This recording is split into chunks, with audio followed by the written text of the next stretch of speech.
When I was 12, my parents had two talks with me. One was the usual birds and bees. Well, I didn't really get the usual version. My mom, Lisa, is a registered nurse, and she told me what went where and what didn't go here, there, or any damn where till I'm grown. Back then, I doubted anything was going anywhere anyways. While all the other girls sprouted breasts between 6th and 7th grade, my chest was as flat as my back. The other talk was about what to do if a cop stopped me. Mama fussed and told Daddy I was too young for that. He argued that I wasn't too young to get arrested or shot. Star, you do whatever they tell you to do, he said. Keep your hand visible, don't make any sudden moves, only speak when they speak to you. I knew it must have been serious. Daddy has the biggest mouth of anybody I know. And if he said to be quiet, I needed to be quiet. I hope somebody had the talk with Khalil. He cusses under his breath, turns two back down, and maneuvers the Impala to the side of the street. We're on Carnation, where most of the houses are abandoned and half the street lights are busted. Nobody around but us and the cop. Khalil turns the ignition off. Wonder what this fool wants. The officer parks and puts his bright lights on. I blink to keep from being blinded. I remember something else Daddy said. If you're with someone, you better hope they don't have anything, or you're both going down. Kay, you don't have anything in the car, do you? I ask. He watches the cop in his side mirror. Nah, he says. The officer approaches the driver's door and taps the window.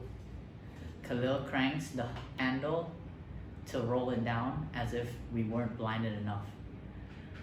The officer beams his flashlight in our faces. License, registration, and proof of insurance. Khalil breaks a rule. He doesn't do what the cop wants. What you pull us over for, he says. License, registration, and proof of insurance. I said what you pull us over for. Khalil, I plead. Do what he says. Khalil groans and takes his wallet out. The officer follows his movements with the flashlight. My heart pounds loudly, but Daddy's instructions echo in my head. Get a good look at the cop's face. If you can remember his badge number, that's even better. With the flashlight following Khalil's hand, I make out the number on the badge. 115. He's white, mid-30s to early 40s, has a brown buzz cut and a thin scar over his top lip. Khalil hands the officer his papers and license. 115 looks over them. Where are you two coming from tonight? None yet, Khalil says. Meaning none of your business. What you pulled me over for? Your taillight's broken. So are you gonna give me a ticket or what? Khalil asks. You know what? Get out of the car, smart guy. Man, just give me my ticket. Get out the car, hands up, where I can see them. Khalil gets out with his hands up. 115 yanks him by his arm and pins him against the back door. I fight to find my voice. He didn't mean hands on the dashboard. The officer barks at me. Don't move. I do what he tells me, but my hands are shaking too much to be still. He taps Khalil down. Okay, smart mouth, let's see what we find on you today. You ain't gonna find nothing, Khalil says. 115 pats him down 2 more times. He turns up empty. Stay here, he tells Khalil. And you? He looks in the window at me. Don't move. I can't even nod. The officer walks back to his patrol car. My parents haven't raised me to fear the police, just to be smart around them. They told me it's not smart to move while a cop has his back on you. Khalil does.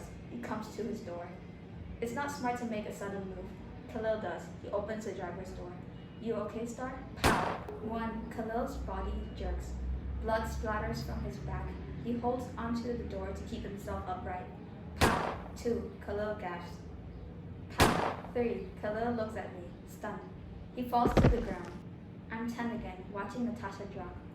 An ear-splitting scream emerges from my gut, explodes in my throat, and uses every inch of me to be heard. Instinct says don't move, but everything else says check on Khalil. I jump out the Impala and rush around to the other side.